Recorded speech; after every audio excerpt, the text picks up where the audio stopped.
Hello विद्यार्थियों, कैसे हैं आप सभी स्टूडेंट्स। आज हम 11th केमिस्ट्री की क्लास में आज उस चैप्टर को ले रहे हैं जो केमिस्ट्री की बहुत इंपॉर्टेंस रखता है। सब बेसिक चीज़ों को समझने में हमको बहुत मदद देगा और उस चैप्टर के माध्यम से हम न्यूमेरिकल कर सकते हैं, हम उस इतिहास को जान सकते हैं जिसकी ज़रूरत हमें आगे केमिस्ट्री में पड़ती है। हम उन शब्दों को समझेंगे यहाँ पर जिसकी ज़रूरत आगे केमिस्ट्री में बहुत सारी जगह पड़ेगी। तो हम बिना समय गंवाए उस चैप्टर का नाम जान लेते हैं। और बच्चों, उस चैप्टर का नाम है रसायन विज्ञान की कुछ मूल अवधारणाएं।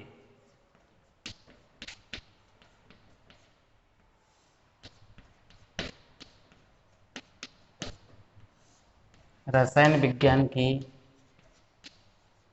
कुछ मूल अवधारणाएं। ठीक students, some basic concept of chemistry. Some basic concept of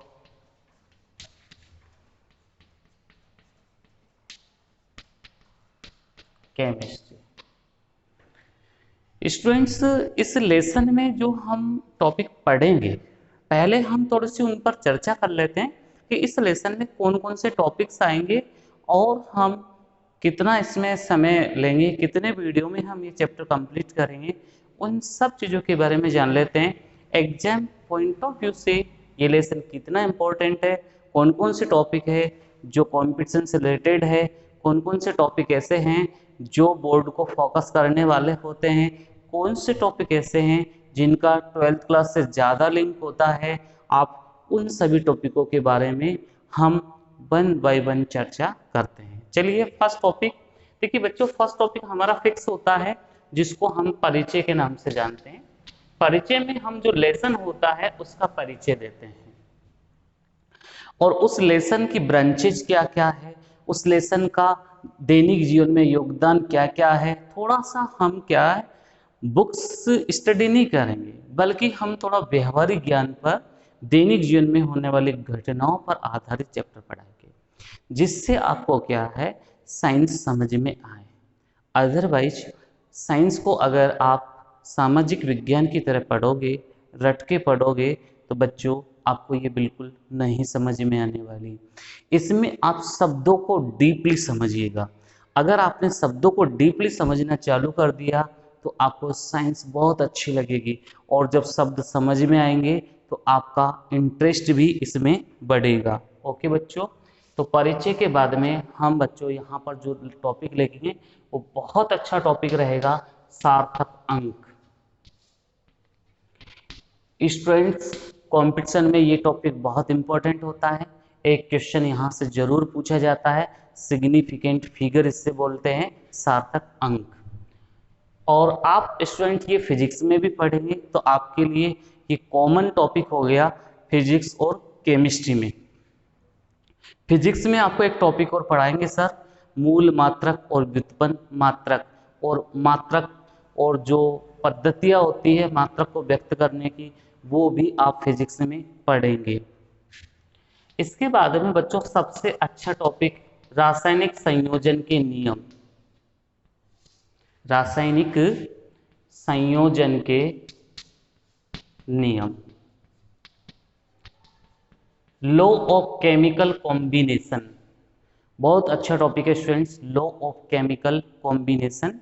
यहाँ पर अलग अलग साइंटिस्ट ये समझाएंगे कि जब रासायनिक अभिक्रिया होती है तो क्रिया कारक से उत्पाद बनता है तो वो किस अनुपात में बनता है, या उसमें द्रव्यमान संरक्षित रहता है कि नहीं होता है, या कोई उत्पाद है उनके परमाणु और क्रिया कारकों के परमाणु के मध्य कोई अनुपात होता है या नहीं होता है। इन सब को समझाने के लिए रासायनिक संयोजन के नियम नाम का टॉपिक बनाया गया है।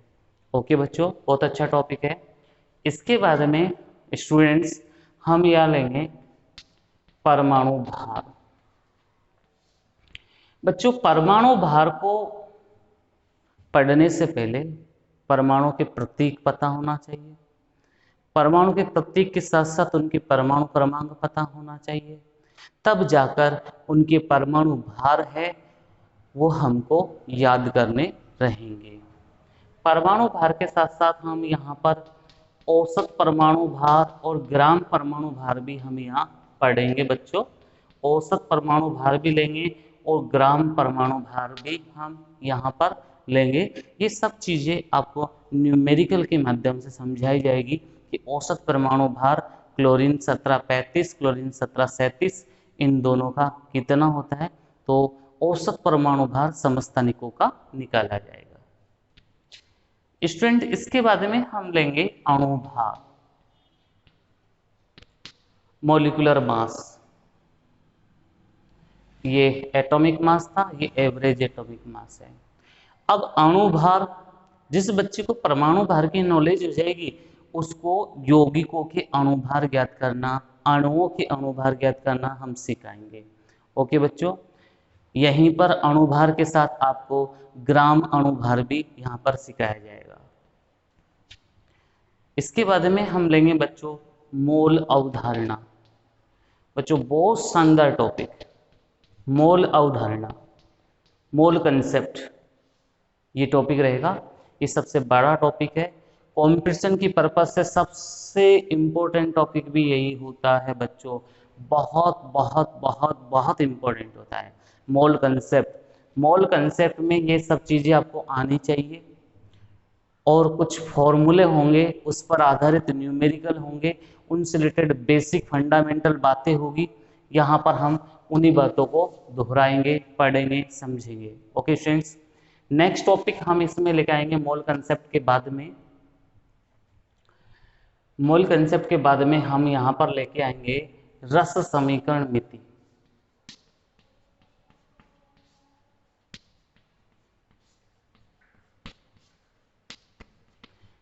स्टूडेंट जब हम कोई रासायनिक अभिक्रिया लिखते हैं तो उसमें क्रियाकारक से उत्पाद बनता है।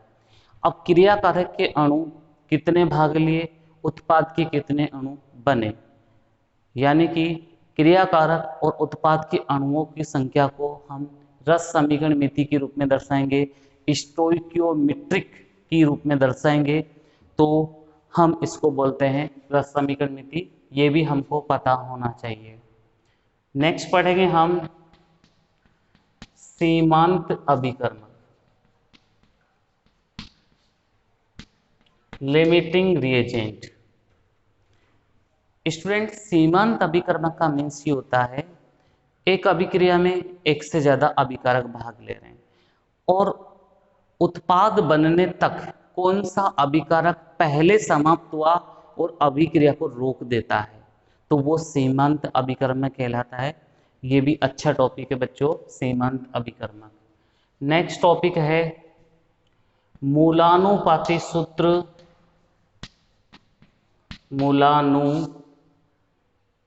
मूलानुपाती सूत्र व अणु सूत्र। Empirical formula and molecular formula. बच्चों इससे रिलेटेड न्यूमेरिकल आता है, बहुत शानदार न्यूमेरिकल बनता है मूलानुपाती सूत्र और अणु सूत्र से संबंधित। तो बच्चों हम इसकी यहाँ बहुत डिटेल में चर्चा करेंगे, इससे रिलेटेड हम बच्चों न्यूमेरिकल देखेंगे। इसके बाद में स्टूडेंट्स हम अगला जो टॉपिक लेंगे मूलानुपाती सूत्र और अणु सूत्र के बाद में विलयनों में सांद्रताएं, विलयनों में सांद्रताएं। बच्चों ये भी बहुत बहुत इंपॉर्टेंट टॉपिक है, विलयनों में सांद्रताएं। ये टॉपिक आपको 12th क्लास से कनेक्ट कर देगा। 12th क्लास में एक चैप्टर है विलयन, उससे आपको ये कनेक्ट करेगा और यहाँ वो सभी टॉपिक हम पढ़ा देंगे जो टॉपिक आपके 12th क्लास में आएंगे। ओके स्टूडेंट्स, तो स्टूडेंट्स इस लेसन में आने वाले ये सभी बेसिक टॉपिक है। आप लेसन का नाम लिख लीजिए और ये सभी टॉपिक आपकी नोटबुक में 1 by 1 ऐड कर लीजिए। फर्स्ट पेज में आपको ये पता होना चाहिए कि हम इस लेसन में ये चीज़ें पढ़ेंगे, ये टॉपिक पढ़ेंगे। तो ओके स्टूडेंट्स, आप सभी 2 मिनट में इन सबको नोट कर ले, इजी गोइंग में नाम लिख लें इन सभी के।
चलिए तो स्टूडेंट्स, मुझे उम्मीद है आपने नोट कर लिया होगा। जो बच्चे नोट नहीं कर पाते हैं, बच्चों इसका स्क्रीनशॉट ले लिया करो पहले ही, जिससे आपको नोट करने का एक चांस मिल सके। जब भी आप इन टॉपिकों को पढ़ते हैं तो आप इनकी डीपली स्टडी करें, उन टॉपिक को समझें, रटे नहीं। इस चीज़ का आपको बहुत ख्याल रखना पड़ेगा। ओके बच्चों।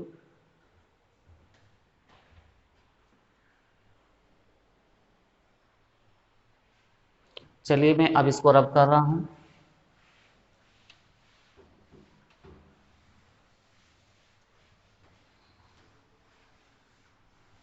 स्टूडेंट्स, अब हम सबसे पहला टॉपिक ले लेते हैं, परिचय। तो सभी बच्चे टॉपिक डाल लीजिएगा, परिचय।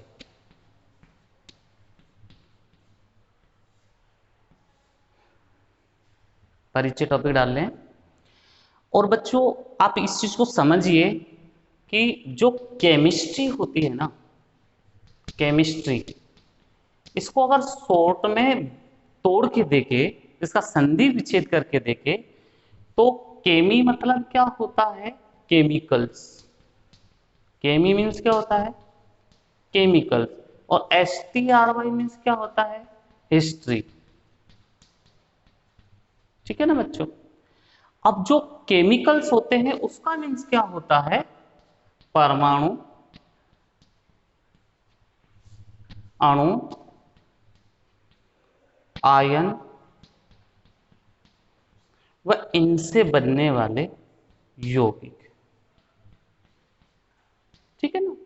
तो बच्चों रटना नहीं है, आपको इसके नाम से ही इसकी डेफिनेशन याद करनी है।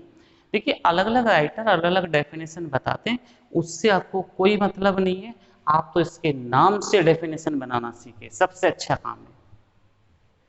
यानी कि the history of chemicals is known as chemistry. अब इसको आप पूरी डिटेल में लिखेंगे तो कैसे लिखेंगे? विज्ञान की वह शाखा जिसके अंतर्गत परमाणु, अणु, आयन व इनके यौगिकों का अध्ययन किया जाता है, तो हम उसे क्या कहेंगे? रसायन विज्ञान कहेंगे। तो टॉपिक डालिए परिचय और इसमें लिखें, लिखिए सभी, विज्ञान की वह शाखा जिसके अंतर्गत परमाणु, अणु, आयन व इनसे संबंधित यौगिकों का अध्ययन किया जाता है तो इसे रसायन विज्ञान कहते हैं। तो इसे रसायन विज्ञान कहते हैं। ओके बच्चों, अब सुनिए, इस रसायन विज्ञान को किसी न किसी ने तो बनाया होगा, इनके कोई फाउंडर तो होंगे, कोई जनक तो होंगे। तो बच्चों, इसको बनाने वाले जो है उनका नाम है एंटोनी लेवोसिए। एंटोनी लेवोसिए। तो नेक्स्ट लाइन में लिखिएगा बच्चों, रसायन विज्ञान के जनक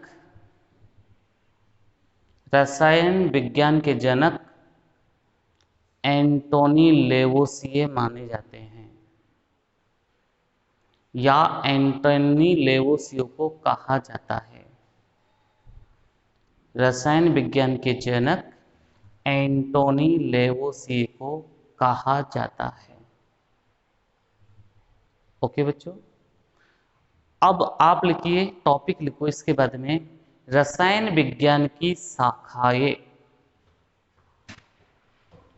रसायन विज्ञान की शाखाएं, द ब्रांचेज ऑफ केमिस्ट्री।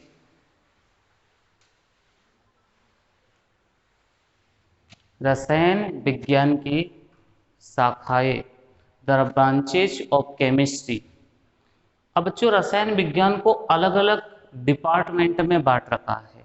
इसके अलग अलग डिपार्टमेंट, विभाग होते हैं। जैसे मैं कहूं कि एक विभाग इसका अकार्बनिक रसायन है, अकार्बनिक रसायन, ठीक है ना।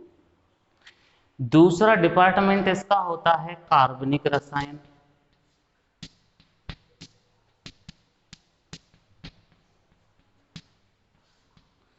तीसरा डिपार्टमेंट होता है इसका भौतिक रसायन। तो मुख्य रूप से एजुकेशन पर्पज से जो 11th-12th में हम पढ़ते हैं, इन तीनों रसायनों के बारे में डिटेल में पढ़ते हैं। चौथा है कृषि रसायन। इसमें कृषि संबंधित कार्यों का अध्ययन किया जाता है, कृषि रसायन में, ठीक है। पांचवा होता है नाभिकीय रसायन। इसमें आप नाभिकीय क्रियाओं द्वारा रासायनिक यौगिक जैसे हाइड्रोजन बम, परमाणु बम, इनका निर्माण करते हैं। इसके बाद में औद्योगिक रसायन। इस रसायन में क्या करते हैं, उद्योगों में रासायनिक यौगिक बनाए जाते हैं, औद्योगिक रसायन, इंडस्ट्रियल केमिस्ट्री। 7 नंबर है औषधीय रसायन। औषधीय रसायन, इसमें आप औषधियां बनाएंगे और वो औषधि केमिकल के रूप में ही होती है, जिसको आप भली भांति जानते हैं, मेडिसिन की फॉर्म में यूज करते हैं औषधीय रसायन। और भी आप जोड़ सकते हैं इसमें पर्यावरणीय रसायन, यानी कि आजकल रसायन का अध्ययन हम पर्यावरण के संदर्भ में भी करते हैं, तो आप इसको पर्यावरण रसायन कह देंगे, ठीक है ना। तो अलग अलग डिपार्टमेंट में हम केमिस्ट्री को पढ़ते हैं। तो उनके मैंने कुछ नाम बताए हैं जिनमें फॉर फ्यूचर में आप मास्टर डिग्री कर सकते हैं। इन सबकी मास्टर डिग्री अवेलेबल है। ओके बच्चों, इंग्लिश में इन सब के एक बार आप नाम सुन लीजिए। ये इनऑर्गेनिक केमिस्ट्री है, ये ऑर्गेनिक केमिस्ट्री है, ये फिजिकल केमिस्ट्री है, ये एग्रीकल्चर केमिस्ट्री है, ये न्यूक्लियर केमिस्ट्री है, ये इंडस्ट्रियल केमिस्ट्री है, ये फार्मेकोलॉजिकल केमिस्ट्री है, जिससे फार्मेकोलॉजिस्ट बनते हैं, और ये एनवायरमेंटल केमिस्ट्री है। तो स्टूडेंट्स, हमने इन ब्रांचेज के नाम अभी सुने हैं। अगले वीडियो में हम टॉपिक आपके लिए लेके आएंगे, इन सब की डेफिनेशन, इनका एक्सप्लेनेशन, और ये किन किन सेक्टर में काम होती है, काम करती है। और हम ये भी देखेंगे कि रसायन विज्ञान का हमारे दैनिक जीवन में क्या उपयोग है। ओके स्टूडेंट्स, तब तक के लिए धन्यवाद। आप आराम से नोट्स बनाइए, आपको कोई तकलीफ नहीं होगी। और अगर आप मेरे चैनल पर नए आते हैं तो आप उस चैनल को जरूर लाइक, शेयर एंड सब्सक्राइब जरूर करें। ओके, थैंक यू बच्चों।